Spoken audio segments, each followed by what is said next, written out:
right, welcome to the Somewhat Creative Show. I'm Rocky Tilney. I'm Clark Miller. Rocky put a question mark in there. Made me Ron Burgundy that way. I don't know. Let's find out if you are Clark Miller. Let's jump in. There you go. We'll do it. How's it All going? right, good. Good. Busy week, but Busy few weeks. this is with everything. The news cycle just keeps going and going, and there's always new stuff to talk about, which is Yep. great. New And you have a few products coming out. topics you want to bring up as well. Yeah, maybe we talk first about this like Photoshop beta release that just happened that everybody's talking about this week. I don't know if it's blowing up on your feeds, but I'm seeing it like every influencer, Photoshop influencer, designer is like posting about it. And it is pretty amazing, the stuff I've seen. I haven't actually grabbed beta and tried it out myself, but it's the new rotate feature in Photoshop where you can bring in a 2D image, cut it out, and then say, hey, I want to rotate this thing to better fit, which is like something that I've dreamed of. I feel like I don't know how many times you've done this, but like starting out in my career, I did a lot of like automotive, a lot of like dealership advertising and stuff.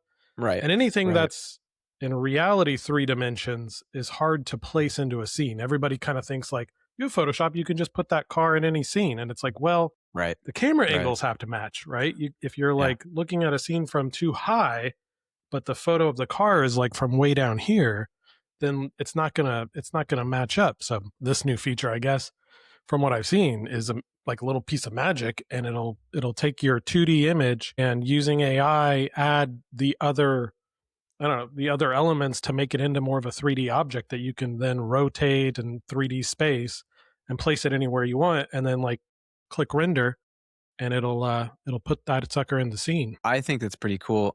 One of the things I know, looking back at my career and just my whole learning about design in general, my biggest blind spot was always 3D. Loved it. I loved the idea of it. I've always tried to learn it, but it was like one of those things that you had to just kind of do on the side, because it's not like I had clients that asked me to do 3D. For me, it was more, I just want to learn how to do it so I could offer it. But it was never like there was a need for it. So it was really hard to invest that much time into learning something new like that if it wasn't like a core offering. And it's an investment. It really is. And it's one of those technical skills that I never quite, was able to grasp, especially motion for 3D. So with AI now and with all these other tools, you're able to generate stuff like that so much easier, so much more cost effective. I don't know what that means for the 3D modelers of the world, though. I know there's always going to be technical and product design skills that are needed.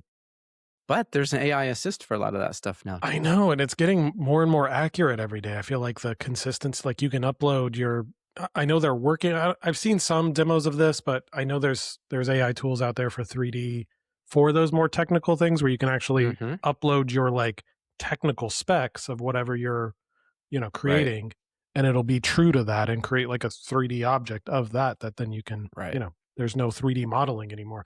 I don't know. We should have a guest on that's, really into the 3D world.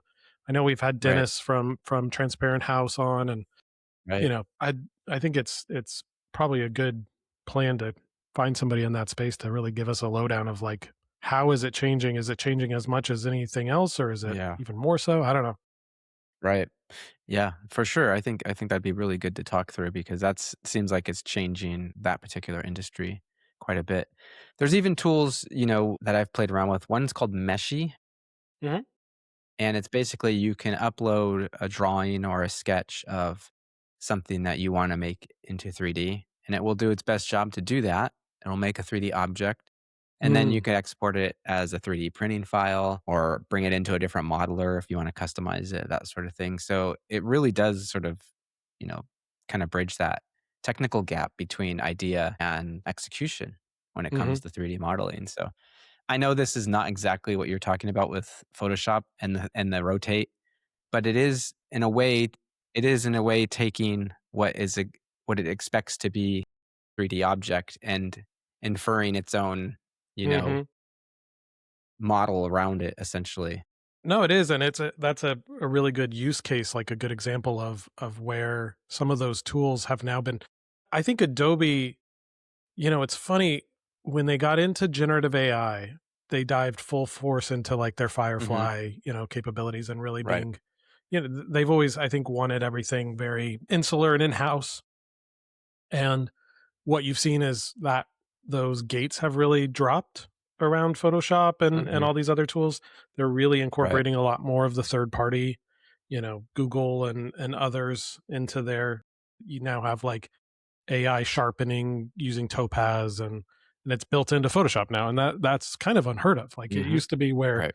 any third Right. party tool you would have to upload as like a plugin or something and Mhm. put it in yourself, and now it's shipping Photoshop with all these third party applications. And I don't know, I think it's an interesting turn for what Adobe is doing and embracing some of the better AI tools that they don't Mhm. have. Like it's definitely, you've probably used it and I have as well. The NanoBanana tools in Photoshop are miles Amazing. ahead of Firefly. Like if you want Mhm. something done well, you go to with NanoBanana, and if you want something like that it can handle, you go with Firefly. So Right. it's interesting. And I wonder what's It is. powering this Photoshop rotate tool. I wonder if it is something third party or, I haven't seen the credits for it. I don't know if it's internal tools that they're using or if it's one of Yeah. these like meshes or, Google's. I know Google's working on some of this, so I don't know. Well, we're gonna probably see, I would imagine we'll see a sort of this consolidation of tools eventually by the Mhm. big players, right? And they're just gonna be acquiring their technology, and because a lot of these I don't see them being profitable on their own It's only without being profitable part as of a larger combined, right? ecosystem. Right, right. Mhm. And so there'll probably be some type of contraction in the market for all these tools to sort of come together. And that's why Photoshop Creative Suite's been so successful is because of everything it includes in the suite of tools, right? And Google Workspace and just the way software is packaged now as a full Mhm. suite of tools. I would imagine now that we're getting into the realm of these projects that used to just be these kind of novelty AI tools, right, are now actually being pulled into workflows, real creative workflows, right? And shipping and delivering, final creative. I think we'll see that kind of come together. So it's great though. I think this is such a fun time to be in the creative space to be a designer. There's a new tool every day. I don't remember the last time a Photoshop beta, like, I don't remember ever downloading Photoshop beta before all the AI Mm, tools and new things started showing up. It's like it's really a kind of an exciting time to be working on these in these software systems. Also, yeah. an update to my earlier question. I just answered it myself because I don't like to leave people on the pod hanging. It is powered by the Firefly, so it's not third party, But it's Firefly. Yeah. according to the Google AI overview. Yeah. Yeah. Okay. So we'll take it. We'll take it. Yeah. I mean, all the tools that we can use, the better. I think and you're able to deliver so much better work now, so much faster, so much more efficiently, Yeah. and take on more things that you wouldn't normally have taken on. So, one Hmm. example, we were doing a sprint over the weekend last weekend, actually, this crazy 48-hour sprint. We essentially had to take this executive team photographs. They were all different photographs from different positions, different rooms, different Different lighting, photographers. different cameras, different photographers. Yeah, we had it was there were 8 headshots. And so we built a workflow around it because there's no way we're going to manually do that, right? So the first Hmm. step of the workflow is, remove the background first of all. And then it was to resize so all the head positions and the sizes were the same, right? So Yep. we had Yep. same head sizes Did and you then crop re-angle? them Was all it into Square. re-angling? And We didn't have was to. there They were all set up, they're all you pretty know, much the same. in the proper way. Um, and then we had to redo the lighting so that we had studio lighting on the faces that was equal. And then we had it replace the background with a more neutral background throughout. And it was all essentially that was all automated for all 8 images that went and it ran in parallel at Mhm. one time. So So the whole boom, you're done. sequence was maybe 3 minutes to do each step of the prompting, and it was Nano Banana 2, I think we used to do the final, and then we did it upscale in Topaz, I Mhm. believe. And we had, great, great headshots that all looked like they were shot Yeah. the same day Yeah, it's amazing. I by mean, the the same consistency photographer. you can get now, yeah, I don't So, it's pretty amazing the lengths that it'll keep consistent characters and be true to the actual people that you've fed into it, in terms of portraits. right. Well, And I speaking of in all go ahead. I was just gonna say one more thing, and not to pat myself on the back, but I sort of saw this coming like a year or so ago. And I can't remember which episode. I'll probably have to go back and look and see. But I said it's going to be the interface and it's going to be workflows Mm, that yep. make AI valuable, because if it's just these one-off tools that we're just trying to insert into our old workflow, I then remember this. it's This not going I'll to pat be you on as the back. valuable. Yeah. I think you were big on let's bring all these into one workflow, one system, one program, one user interface. I do remember this. And now so yeah, now you're full on and you're still kind of using Flourish, I think is it? Or Flora. Flora for a lot of it, yeah. But Mhm. some stuff in Photoshop's really really helpful too Yeah. when you Well, don't want next to. step you're gonna have to Yeah, just have an AI agent take over your Photoshop and you can go to lunch and come back and it'll all be done. Just tell it what you want and it'll set up all those that's workflows for you. essentially it. And that's actually one of the things Flora, not to talk too much about one company, but we use them a lot. So Flora did add actually a agent workflow to it. So that Mm, we actually used the agent within Flora to reference all the images and use all those images as reference. And then we built our whole workflow in the agent itself, which is pretty very cool. fascinating. That's Rather amazing. than having to prompt each one separately. Well, and maybe this is a good segue then for the next thing I wanted to talk about. We've seen these tools become so powerful where you can, in less time with fewer skills yourself, build things that are really high level, very polished, very clean, Hmm. high design, tools and final images and video and 3D renderings and stuff. I think it's interesting to see what's happening in the marketing space and the big one that's launched recently is Apple's new TikTok, Hmm. which is kind of not huge news, I guess, but for a large company like Apple to delete everything they've done on TikTok and start fresh, and they have now this very very Gen Z style that they're aiming for.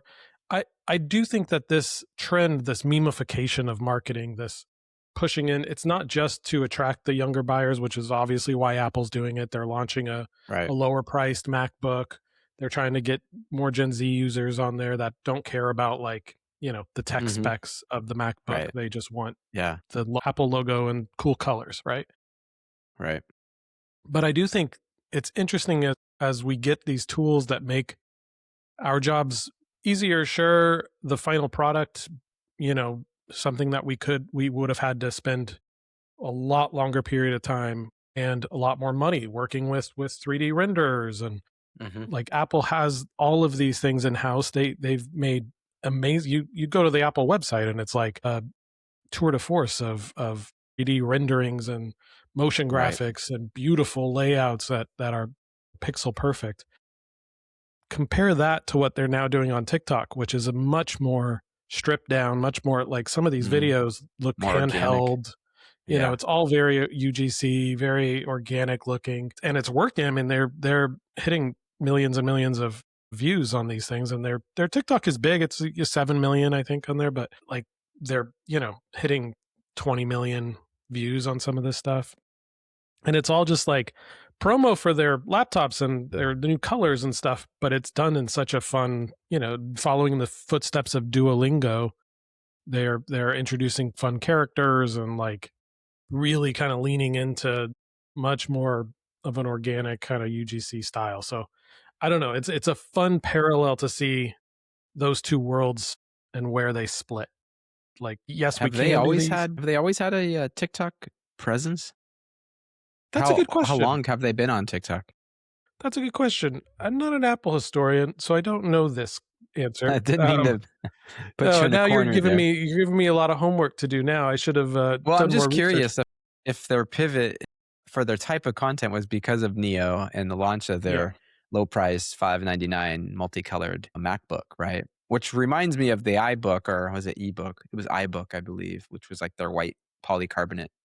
laptop that they had, like, in the early 2000s. Mhm. Oh, they had multicolor ones, kinda like the iMac even before that, I believe. True. So it's a world they Yeah. kind of, I don't know, somewhat invented this, like, Yeah. marketing, the shape, the object. Right. So Very it works for iMac-esque. them. It definitely works for them, and they've always leaned into more of a younger generation, like, you look back at the marketing that they've done in the past and trying to be different, the whole be Right. different movement, and it's funny that they've gone so far away from that in some ways, like, you look at Yeah. their marketing now, and it is much more technical and, like, these are the tools of professionals, Right. creators, and Right. designers and stuff, and so it's interesting to see them kind of pivot to more of this lower level creative. Well, yeah, and they haven't had, like, a real consumer line in a while since I think maybe, the iMac, right? Where you're kind of targeting students, and they're trying to do it with the phones with, like, the what is it? The, 17E, I think, a lower cost, multicolor devices and stuff. So they've always sorta dabbled in that arena with, Mhm. And the iPad's iBooks, the clearly. iMacs. Yeah, yeah, that's true, the iPads too. So they Mhm. always had that component, but I think recently they've had more like prosumer, like the Mac Studio and their Mac studio Minis. displays and things like that, right? Yeah, Which are more for the even for the the Mac pro, Mini is kind of a pro, like, aimed, targeted tool in some ways. for sure. It ships without a screen, like, it's a lower priced tool, Right, but it's, like, right. definitely a spec heavy Yeah, you pro could buff it level. out though, for sure. You could actually, and that's part of the problem with the Mac Studio is that it gets you could buff it out so much, the Mac Mini, that it gets into this territory of the other Mac there, It's which I funny. don't think they make anymore. But anyway, interesting though to see them use marketing and design that way and focusing on TikTok, which is obviously short form video reels. So, but good for them. I think that's probably the right move, especially with this new product line. Mhm.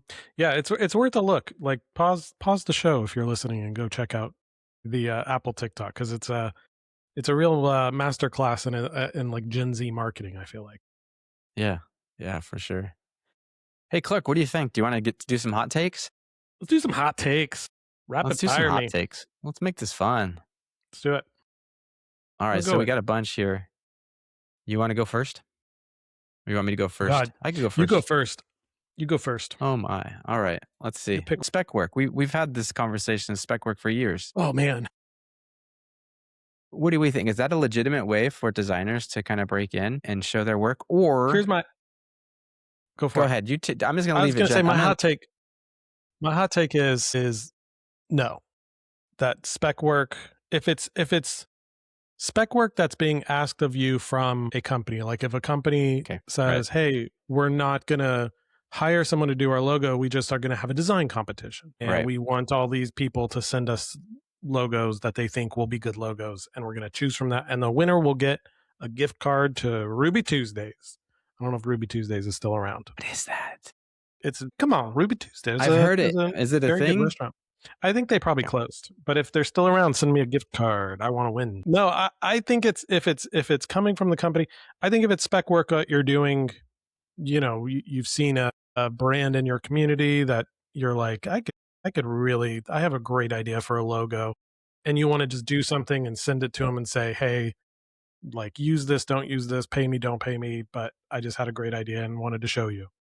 I think that Mm-hmm. kind of spec work maybe is, like, a great way to break in and a great way to get your designs out there, but just the spec work of companies that are just being greedy of not wanting to pay somebody, and I really think I wasted a lot of time when I was younger coming into this industry looking for those opportunities to just, like, submit and then not going anywhere and not even hearing Right. why mine wasn't Right. chosen versus another one. I think it's a road to, questioning yourself and doubting yourself, and I Wait, don't your work love was not chosen in some it. cases? Never, a lot of times not chosen. I'm surprised you'd publicly say that's super embarrassing. Well, it was I was too good for them.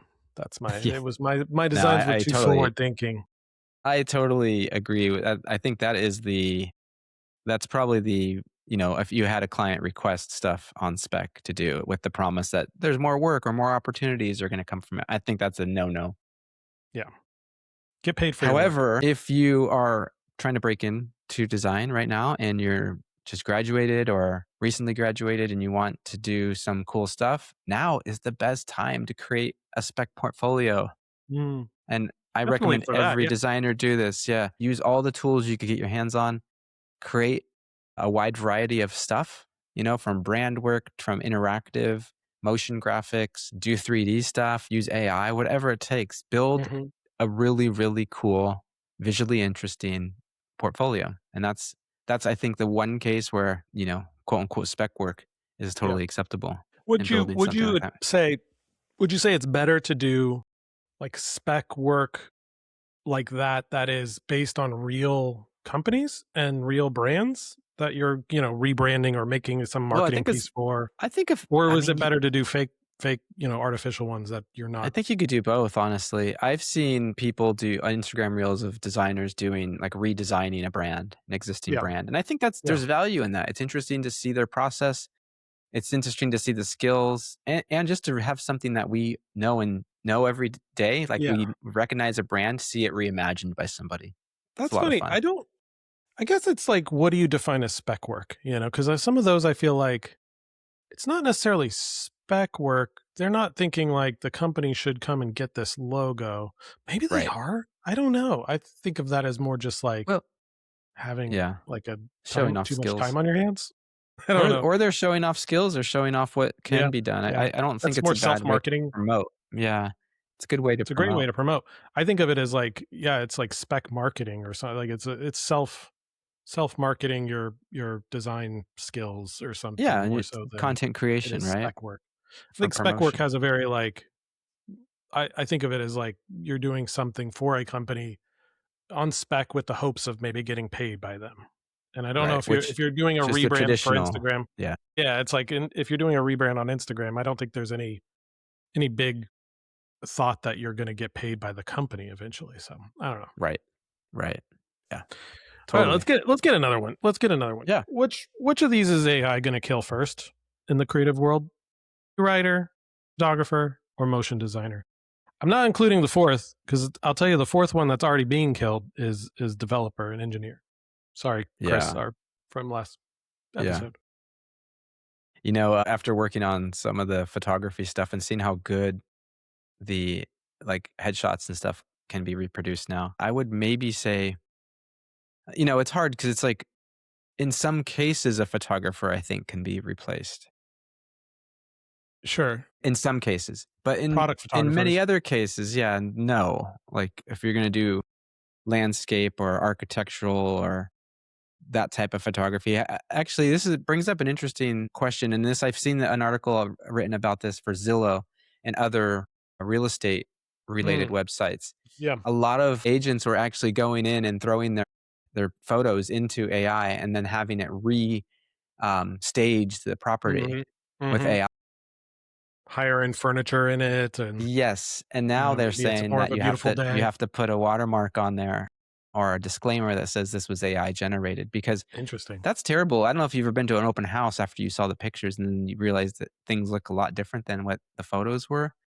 And it's like that's a mismatch, right? That's a bait and switch essentially and not good practice. So anyway, a little deviation from the question. That the question was what is AI going to kill? And I would say photographers might be on the chopping block. Mm, Um, Copywriters too in some sense, but a good copywriter you could tell the difference. yeah. So far, That's it the just problem. seems like AI has not been able to like. Although maybe it's one of those things you know as well as I do when it's done well, you can't tell. Yeah. So maybe there is copy out there that we're just not able to tell, but it Well, yeah, was when you done. can't tell the difference, that's when we're all kind of screwed, right? Hmm. So I don't know. I don't know. I I do think motion design. Gosh, motion design. There doesn't seem to be quite as much. It's funny. The video world seems to be really focused on the kind of big budget, over the top. I Mhm. don't know, the replacing Hollywood. That's kind of where the AI video generators seem to be going. I haven't seen as much push into the world of like micro interactions and done by AI and like small motion stuff. Really, I don't know. I don't know about you, but it seems just like they're being kind of that world is being a little bit ignored. Right. Right. Yeah, actually, Anthropic earlier this month released a job market impact report. Mm, We'll share the link in the show notes so people could check it out. I didn't read this before that hot take, but I will check it out later and see if it aligns with my thinking behind and it we'll as see what they well. think. But there Yeah. is definitely going to be a labor market impact on Yeah. AI, Yeah. and it will bleed into these creative fields also. So I think the really smart copywriters and photographers and motion designers and graphic designers and um, filmmakers, they need to probably lean into utilizing AI a little bit Mhm. more into Probably. their process because that's going to, I think, be valuable to them and not let them go obsolete. Yep. Yep. Yep. All right. Give me another Okay, one here's one. What's the famous brand identity that you secretly hate but everybody loves? that I secretly hate that everyone else loves. God, I think the the death water, Mm, liquid death. yeah, Liquid death is one that death water. death water. I don't know, that one's always been so interesting as a from a brand standpoint and just as a case study of like Yeah, how you can disrupt an industry and everything. There are things that I hmm, love so much about the idea of it, and then yeah, and the brand itself is just I've never liked just from my own. I guess it's like it's not something a brand that I identify with, so I kind of secretly hate the identity of that brand, but that it works with a certain demographic. But I think that demographic is stupid. I think that they're dumb for liking that brand. That's my hot take. Is it too rock and roll, too heavy metal for you? I mean, what you're more of a It's LaCroix fucking boy? water. It's water. Stop It trying is to make water. water into something They're all cool. water though. You know what? It's always been a packaging play with water. Like Yeah. that's been true for You want to be cool whatever. water, be Gatorade. That's all I'm saying. Don't try to make just plain old water into That's a something sports drink. That's a that's gonna different kill me. category. Although some of I the know. Liquid Death has caffeine now. They have like Yeah. different They variations push of it it in all now. the categories, right? It's like how do you grow in that space, and you gotta I mean, but add what about more from an stuff art to it.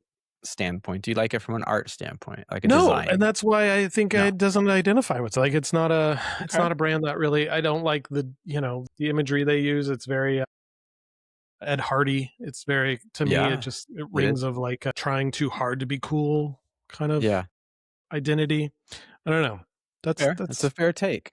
that's my take. What about you? What's a famous brand identity you hate but everyone else seems to love?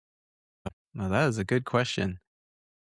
Brand Didn't think identity I'd I turn it hate. right around on you, did you? Yeah, I wasn't expecting that. I didn't formulate any thoughts on this subject matter I'll give you prior. one I mean, yes, I clue. kinda hate the LaCroix stuff, to be honest. It's so bad that Actually, it's it's so good. funny. I do hate it, because it feels like random. I don't It's like the the exact it's almost the opposite. Dixie cup, like, It Dixie is. cup And that's what I design. was gonna say is it's the exact opposite of death liquid death. I always wanna call it death Yeah, water because that's what yeah. I think it is. But it's the exact opposite. Like, they are not trying to be cool. They were like, "No, we're just gonna do this weird Very scrolly Dixie cup look to all of our cans, yeah. and you guys will just have to live with it, and we're never gonna get rid of it." That'll be an interesting rebrand if they ever go down that What does road. LaCroix mean? I know it sounds French, but It is means it? liquid death in Let me French. see. LaCroix, pronounced LaCroix. Da, da, da, da, from French. Oh, just the cross means the cross. I wonder why they chose that. Oh, I have to dig deeper into that. I don't Yeah, understand we're that. giving ourselves way too much homework with all these questions. We don't go deep enough on this podcast. We could just We spend an need hour we need just more on people to LaCroix, chime in apparently. and tell us I know. Put it in the comments if you know what LaCroix is, why they call why it it's the LaCroix. cross. Yeah, we will find I out. always assumed it was someone's like last name or something, but Yeah, I feel like that's whenever you get into any brand, it's like you get down to the bottom and it's just somebody's last name. yeah. His name was All right, Mike Liquid Death. Mike Liquid sounds like a last name. All right, we have some other topics coming up here, or big things coming up. Namely, we have the FIFA World Cup, Oop. and then we have the Summer Olympics on the horizon. These are like real world, in real life events, and I wanted to talk to you about this. What do you think? Is there a resurgence now of post COVID era having big events, getting people together, and how do we see marketing, advertising, branding play into that? Mhm. Are they is everything gonna be more of a branded experience these days? Yeah, it's a good question. It's funny because I feel like the in real life branding that I've heard more about than anything else is like augmented reality branding and pushing Mhm. into like the meta glasses and like what are we all going to be doing in 5, 10 years where ads are like popping up in front of our face and there's a lot of virtual, not virtual, like what am I trying to say, 3D augmented reality stuff where they take a building and they add things to it. And if you look through your phone, if you stick your phone up and look through it, it's like that's in real life That's marketing, cool. but it's also Yeah. not, it's like kind of half and half in this Yeah. world, half in the other world. I will tell you this, the events business for the information where I work is a big, it's Yeah. grown and it's continuing to drive. We're definitely pushing heavier into events, and I think people do want that in real life connection, and that seems to be what a lot of the marketing experts are saying is that it's growing. I don't know. And, like, how what about the brand role? I mean, they have and it's not just on screens, right? When you think of any type of real life branding, you think of, like, event related stuff, right? You think of all Yeah. the booths and the physical signage and, the digital signage and everything that's involved in that. But now Hmm. brands are, they're tapping into social more to make more of an experience. They're tapping into these like, little moments, right, that occur during events and That's the in stuff that Winter works. Olympics. Yeah, Yeah, I mean, that's a great example of that's that a really too. good And point. and It's so I think funny we'll see how more of that. I think we will too, and it is funny when you think about how events are I think one of the reasons they're growing is because brands see them as opportunities to create social moments. Hmm. And so it's like it's kind of it's a feedback loop a little bit. It's like they are doing these events and pushing more advertising and dollars into them to create experiential moments because they want people to then post it on social and get that Right. credibility, that authenticity, that reach that it affords you. So it is funny how I think some of the resurgence of in real life events and the growth of it is being driven by this need to create content for our new social world we all live in that feels authentic and doesn't feel like staged and has real people and very much a lifestyle kind of, we want to see people doing real Hmm. things. So it is interesting. I love it. Yeah. Will be interesting to see that. We have South by Southwest coming up too, so Hmm. it's another big show for different companies showcasing their brand. Okay, another topic. This one comes up a I lot, love the segue, by the way. Okay, go to a new topic. but I don't have a more streamlined segue than that. Nah, that works. People don't care. Nobody cares. So, there's a debate about skills, especially with new designers, right? Yeah, yeah. And leaning on and we've had this conversation before, leaning on AI tools to, to produce work, but not having the the the skill set required to design things from scratch or draw or that sort of thing. Hmm. So the question I have about this is it making us lazy, even the more experienced designers? Is it making us lazy or is it making us more efficient? Or is it both? Could It's be definitely both. both. It's definitely both. I don't feel lazier using them. I don't feel lazy either. I feel like I get Maybe get, get that's stuff done faster. maybe that's our perspective, just not wanting to admit it to ourselves. But But okay, let me I don't frame it know. this way. If you're a recent or if you're just learning Photoshop and you want to get into this design career, do you remember how painful it was to extract a subject from the foreground, from the Yeah, background? yeah. You'd have to use the pen tool Pen and tool, you'd go marquee around and tool. God, do you just remember the tap, tap, tap, magic? tap all the way Do you around. remember the magic marquee tool that never fucking worked? That it was always like Never going worked. off Never off worked. into nowhere land anytime you tried to use that Well, it would stupid thing. grab like a tree in the background and you Yeah, didn't want it to do that. Yeah. that thing never worked. I don't even know why that thing, I wonder when that was killed. But is there any value in being able to like knowing how to do that? I know. What do you learn in Photoshop now? I don't I don't know. It's hard coming from our perspective after having learned it and done it this long, and now we're replacing the things we used to do with, I Well, don't maybe know I'm if just somebody coming bitter up that with, no one else has to do that anymore.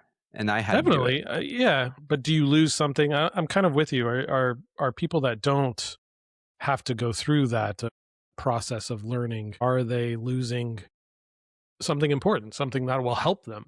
Patience? Definitely patience. I always go back to this idea of like these AI tools are only as good as the like input you're putting in, right? There's a level of taste. Your guy, who's the guy that you referenced? I think it was like the first episode of this show. The producer, the sound god, Rick Rubin. Rick Rubin. I Yeah, always think about his quote of like, I don't know how to play music. You know, I have no singing ability. And the interviewer saying like, what do people pay you for? My taste. They pay me for my my taste, yeah. taste Yeah, and my confidence in my own taste, basically. yeah, And I yeah. and I think that comes from spending a lot of time learning these things. I think you it's hard to get to that point. So I don't know. I don't know if you're gonna are you gonna I don't what do you think? Are you gonna have a generation that doesn't know how to do any of this stuff? Does it Does matter? it matter? We don't have people that know how to fix wagon wheels anymore either. Does it It's so matter? true. No, It's so does true. not matter. Do you need So, to know how a car is put together to be like an indie driver? I don't, you know what I mean? It's like, no, may help knowing the sounds that's coming out of it if hey, you're all the driving around the F1 track, cars are yeah, they're tuned with computer, so you you have know. to be a software engineer, I think. Mhm. I It's a don't know. very interesting question. I think we're talking about, like, the gap, the skills that we think maybe were skills, but were really just know-how, not Mhm. necessarily skills, just know how to we knew how to use a tool that was required at that time. That tool is no longer required at the time. We don't have to manually cut things out of backgrounds anymore, right? So we have AI is a new tool and it does it for us, which is great because then our value as creatives, I think, our stock goes higher because now we could really do the stuff that has the most impact. You Yeah. know, you had a It's a good client paying you strategy. hourly, maybe, or for a project, and you factored in, I have 12 images, I have to cut people out of backgrounds. That's a half day's work. That's what they're paying me for. You don't have to pay me for that anymore. Pay me for Hmm. bigger ideas, right? So there's a different way Mhm. to think about it. And I think there's other, you can look across other industries that have had these major inflection points, like the autumn, from horse and buggy to automotive, right? Yeah. Yeah. To, battery technology to cloud going to from, server framework to cloud framework, Well, right? I mean, the All biggest that. one for our industry probably was the computerization, right? The going from the paste board with all your X-Acto knives and And that moving predates me. actual paper away. Yeah, I never I learned never how to cut do stuff. any of I that. never knew how to do that, but all the I'm sure tools that are there still was reference that. I'm sure that there was a huge debate, the same debate we're having with AI tools. I'm Yeah, positive there were people sitting around coffee shops on, you know, just not podcasts because that's the original podcast, which is you go to a yeah, coffee shop probably. yeah, But they were probably sitting around going, these computers, these kids growing up today, they'll never know how to like cut out this thing and paste it into this thing and layer these things and create a visual spread that works well together with the composition and all this stuff. And it's like, no, we still learned how to do that. We just don't use the same tools, right? We right, still learned right. those either from learning it from tutorials or teachers or just from doing it. I mean, I think Mhm. a lot of what we learn in the design field is just by doing, and those things do come around. And I do wonder, maybe we're not losing those skills that are at the core of all those things. We're just losing some of the tools that we were using to get there. Right, right. Yeah. I'll tell Well, you with that my go oh, ahead. I was going to tell you a little story.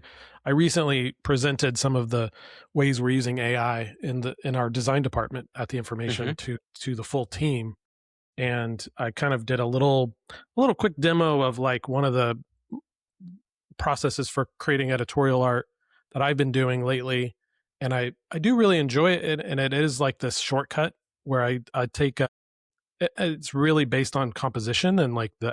action and the scene that I want. Where Right. I'll just and I've seen this demoed on different influencers and Photoshop experts and stuff, but basically you just put the raw shapes in. Like this scene was like trucks one truck coming out, another truck coming in to the scene, right? And I just put the shapes in and where I put some circles for the wheels, just really roughly positioned shapes. And because that NanoBanana can take those shapes and apply it to the scene, and it knows like, oh, this is where you kind of want the truck or whatever. And I went through that process, and it still feels to me like I'm doing something. It's a scene that wouldn't have been able to be easily explained to a AI generator. It's a scene that like you kind of do need to manually position things and then Mm, tell it like, okay, but now build this scene like I have it here. It's an interesting, again, I think it's like I've removed those tools that I used to use in Photoshop, but not the thinking, not the right. creativity. I don't Yeah, know. that's a great point. That's a really great point. All right, I think, Clark, you have some type of fun game we're supposed to play today, right? Let's play a Should we should game. we jump into that? Let's do Why it. don't you Let me set it up? share. I'm going to share it with you. Speaking of AI tools, I vibe coded this last night. So Rocky, you're going to play this game because I already know what the rebrands are. But you're going to see Okay. 10 famous rebrands one at a time. And you're going to rank each one, and I'm going to click on the number because I'm running this. But Okay, you're going cool. to tell me This which is number you fun. want. And Yeah. the trick, the game part of this is like you're not going to know which one's next. So if you put something at number 1 that you love, there might be something coming you love more. Who knows? But these are recent Okay, rebrands in history. and for those listening to the show and not watching it, Well, sorry. yeah, well, you can keep track of what rebrands we're talking about and go look them up later. It's a visual medium. Get into video, people. Come on. What are you doing? All right, here we go. Number 1, Verizon. What are you putting Verizon? 1 through 10. What do you think of this I rebrand would recently? yeah, I hated the first one because I thought it was just a lame check mark, so I would give Yeah. it like a 5. Oh, you're going 5. It's Okay. still corporate not 5th place. fantastic. All right. The big hated among all designers and brand Yeah, aficionados, Twitter. lazy. Yeah, Twitter to X is what we're looking at here, and Yeah. I would give it a resounding well, I don't know what the worst one is here yet, so I'm gonna put it as a 2, but it's pretty This terrible. Well, what's 2? So I'm thinking of 1 as being like your best and 10 as being 1 the being the worst. best. Yeah, that's Okay, what I'm thinking. I was going up. So if You gonna go 1 is 10? the best, then I would put it at 9 9, okay. as the All right. because I think it's that's pretty my awful. worst. Pepsi. Pepsi's latest, almost going backwards in their brand evolution, just constantly trying to get it right, and they just never quite know what to do. Yeah, this is when a few years back, Pepsi changed their branding, spent a ton of money on this agency to do this sort of like sailboat design for the Pepsi logo, and Millions people and hated it. millions of dollars. Mhm. And it Designers hated it. was it a Very vocal smile? group. Was it a sailboat? Was it what the Yeah. hell was it? It So changed recently they went sometimes. back to their more Classic. wavy style, but it's still a little bit updated. So I would say it's better. So I would probably put it at like maybe a 4. Ooh, 4, okay. Not bad. Not great, not bad. Ooh, this one, CNBC recently went from, borrowing the peacock. The peacock, yeah. There's such brand cachet with the peacock. I don't know. How you feeling Mhm. about CNBC's new weird arrow, just made in a day branding? Yeah. So I guess the arrow is supposed to show that it's up and to the right, which I makes sense for a guess. financial network. And you have a weird little notch in the bottom where the N intersects with the B, and like, what is that supposed to be? Yeah. I don't Is love it. it I didn't C? even know this You was hadn't seen this one? rebranded and Yeah, no, this I is didn't fairly really pay recent. attention to it. Yeah. I do like the peacock as it's more recognizable. So Mhm. I'd put this pretty low. I'd put this maybe as like a 7. 7, all right. We're going 7. Kia. Love the Kia, new Kia stuff. Yeah. this is may have been a good one for the brand that I secretly hate, but now I've really turned a corner. Like the application of the new Kia logo and the Mhm. branding and the response from a younger car driving community. That's Yeah. that's my 2 cents. I don't want to influence you, but that's kind of how I've been feeling about it lately. No. I like it too. I thought it was a good move on their part and I'd put it at a 3. Going at 3. All right. So for those listening, we've got spots left for 1, 2, 6, 8, 10. Burberry. Burberry's been an interesting evolution of a brand. They went from a very Mhm. maximalist kind of vintage heritage logo Right. to their minimalist, 2010 just sans serif Burberry font only logo, and now they've brought Minimalist, it yeah. back around. They've come back around, and what we're looking I at like that. specifically, we're just looking at the coming back around part and going to the more vintage horse rider. Yeah. So I like it. I like that they brought back this sorta heraldry in their design, Mhm, back to mhm. their roots a bit here. The heritage. Yeah, and, also just the everything went flat in the mid-2000s. Everything went Yes. minimalist, The reductionist. They went away from that boringification of branding. skeuomorphism went away. So they went to that whole flat design, kinda boring and clean. So I like this take. I do think application for it is important, so I don't know how they're applying the new branding. Um, That would've been good. Yeah, but that's a good yeah, point. I like it. I would So where are we I would going? 1, guess 2, 6? yeah, I mean, it's not a brand that I have a lot of affinity for, so I would put it as 6 for now. Throwing it at 6. Airbnb. This is a ripoff, by the way. Is This it really? logo Of what? behind me, I have, um, basically the history of logo design book, and I was going through it yesterday, and I found the Airbnb logo in there from 1975, and it was almost exact replica, and I'll try to I'll in the show But notes, I'll put a the link shape, to it. yeah, yeah, not actually the Airbnb logo, but the shape It the was already shape had already is been done. almost, yeah, almost identical. And was it part of another brand or 19 was it just It's a different brand. wow, Yeah. there you go. Well, So, they got away with it, I don't know how, it's but tough. I don't fault anybody for coming up on the same idea, when it's this no, simplified and it's everything. yeah, I mean, I was looking at those logos and I was thinking, "How the hell do you come up with anything new Mm, ever?" yeah, So that's but why they I think it's a pay you the stronger big bucks. brand, it's a lot better. The old Airbnb looks like a bubblegum brand or something, so not great. So, it's not an 8, it has to be a 2, I All think. right, we're putting it at 2. I think that's a fair assessment. It's such an evolution from where they were, so I'm gonna go with you on there. Okay. Staples. Staples had one of the cleverest logos that nobody ever really understood Mhm. and probably needed to change. Did they need to go to the weird it's not it looks like a table to me next to the Staples logo, but It's a goalpost, it's soccer goal. it is a soccer goal post as well. I guess you can read anything you want into it, and none of those things are available at Staples. Yeah, I don't like it because, I don't think staples are relevant, really. We don't print stuff, we're not stapling things all the time. It's Fair. office, it's technology. Why would you lean into the CSAY aspect of it? Our name's Staples, let's show a staple. Yeah. It's not creative, not What clever. let me ask you this though, what did you think of the past one? Because this was one maybe a lot of people didn't love. I always kinda loved the little staple after I saw it. I thought it was Little fine. bent little bent staple in Don't the L. That's the thing though, is I don't think that I mean, the calculation in my view is that it didn't improve. Mhm. The logo Alright, didn't so you're going 8? improve from You the going first 10? one. Yeah, but I would put it you know what? Just because the CSAY aspect, I'd put it at a 10. Alright. Worst one. That's fair. Pringles, new mascot. Semi close to the Yeah, original, but they went super they're just taking it all down to minimalism and they're going they're going losing a lot of yeah. brand heritage. What do you think? You know what's tough about this is that there's a slot 1 left and a slot 8 left, and I have no idea Yeah, what the last logo is gonna I be. know. That's the hard thing. You don't know if you're saving the best or for the worst or, the best for last or I don't know. Tough Yeah. one. So, I 8 think or 1. the Pringles, rebrand is fine. It's just again, they went flat, though. They took the character out of the logo and just flattened and simplified it, so a little bit lazy in my opinion, so I would Sure. put it at 8. Sans serif font again, although it's got a little bit of a Yeah, college, the bow tie. He's got the collegiate bow kind tie of in there, I'll give him yeah, that.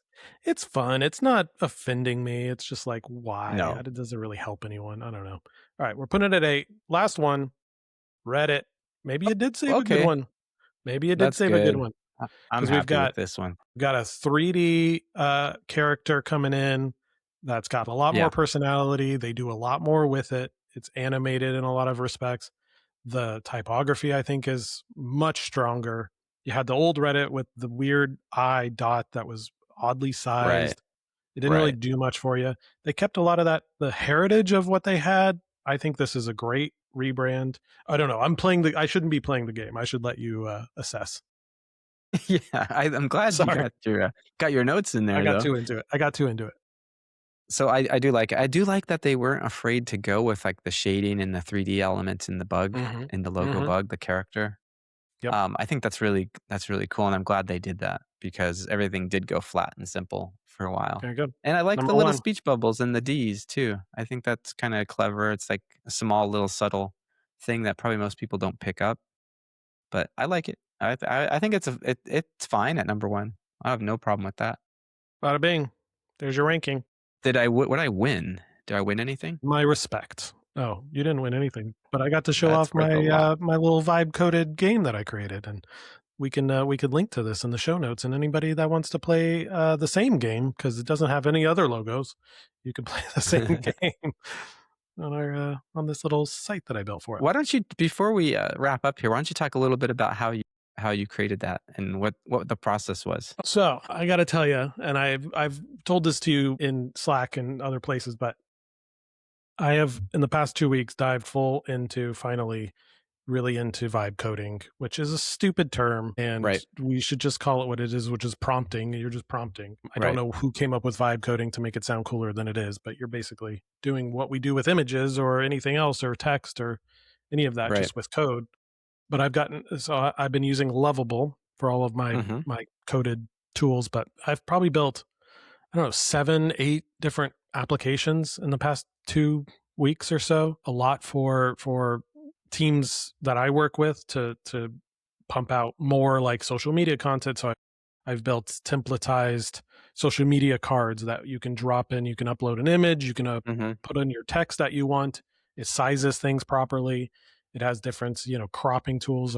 One of the things that happens at our company on occasion is some editor will go rogue and just take an image and throw it up on our site, and they won't crop it or size it properly, and it'll get stretched, right, it'll get like messed up. I built a very simple, easy to use cropping tool where they can just upload an image, it pumps out, they can even move it around if they need to, but it will never like go outside of the crop area, so you're never going to have like a weird black streak or something, which right. can happen. And if you don't know how to use Photoshop or Canva or any of these. So it's a very simple tool. And then I made this game last night in about an hour. And it's just, I will say, before getting into it, I thought there's still got to be a little bit of a learning curve, a hitch, with some of these Right. tools. It's pretty remarkable. I remember getting into AI generation imagery when it was Mhm. very new, when it was all about Dolly and Dolly 2, and Yeah, like none of the other yeah, ones even had really come out yet. It was like yeah, some one that was like Dreamcast or something. You would look at it and you would go, "Man, it's got a long way to go." Like these tools, yeah. it's fun, it's interesting. I'm kind of amazed at what they can do, but nowhere on earth would I think that this would be something I would use for actual art or anything. And now it's like we've seen the evolution of that. Going into these vibe coding tools like Lovable and some of the Base 44 and Claude Code, and Mhm. um, they are remarkably powerful tools, and it's kind of crazy how much power. And I know that we should probably warn people, like, there's a lot of security issues. You don't know what you're doing in terms of how you're setting this up, and you Right, should right, definitely still make sure you know what you're doing if you're building something in here that is supposed to be consumer facing or is going to be processing sensitive information like credit card data or anything like that. I'm really just myself using it for very basic application tool sets that, have no info going in or out. Anyways, that being said, it's amazing what it's doing and what it's allowing people like me that I dabbled in the code, and HTML and CSS, and so I kind of know the lingo and what I'm asking it. Doesn't even really matter, to be honest. Like that part of yeah. it is, I don't know. Handled for you, It's essentially. pretty much handled for you, and you can just tell it Right. the style you want a site to be or whatever, and like it's pretty remarkable. So, That's great. anyways, Well, that's really that's what cool. I've been really getting into, and it's remarkable. Well, and I think the cool thing about that is that you're looking at your background, an illustrator, editorial design, graphic design, right? This sort of is an unlock of a new way to kind of express your creativity that It you feels like it, you yeah. needed someone else to do with you before, right? You needed a partner that could go code, and it was a whole process. But now I think if you are even just somewhat creative, see what I Mhm, did there? some hey, You can you could that's do the name of the show. you could build lots of things. Well, I've always felt like, and kind of like the reason we named this show this was like there's lots of jobs that people are doing that they probably don't expect or think that it's a creative field, right? But I challenge that. I think everybody in every field is doing something creative. They just don't really express it that way. Yep, But the point is yep, with like these new AI tools, I think now it's allowing everybody to really express their creativity in ways that we don't even fully understand yet. So I think it's exciting. I think it's really cool that you're able to jump into these apps and start building even just fun things, even for demonstration purposes. You could quickly, in an hour, build a game that you could use on a podcast, which is great. super fun. I will say the one caveat I have is it's it's weird when it messes up because it knows all the things. So Yeah. why are you getting this wrong? That's the one weird thing I still find about some of these Hey, tools we're is all like human, man. We're all human. I expect humans to make mistakes, man. I just like the AI, like you, how am I catching that you just made this mistake? You have all the knowledge. You have all of Maybe it. it's trying to just keep you on its toes, man. Hey, maybe it just doesn't want to know us to know that it's that good. Well, what a super fun show. Thanks for tuning in to the Somewhat Creative Show. If you enjoyed the episode, do us a favor, subscribe wherever you listen, and leave us a review. It really does help. And always, Stay curious, stay creative. we'll see you next time. Bye.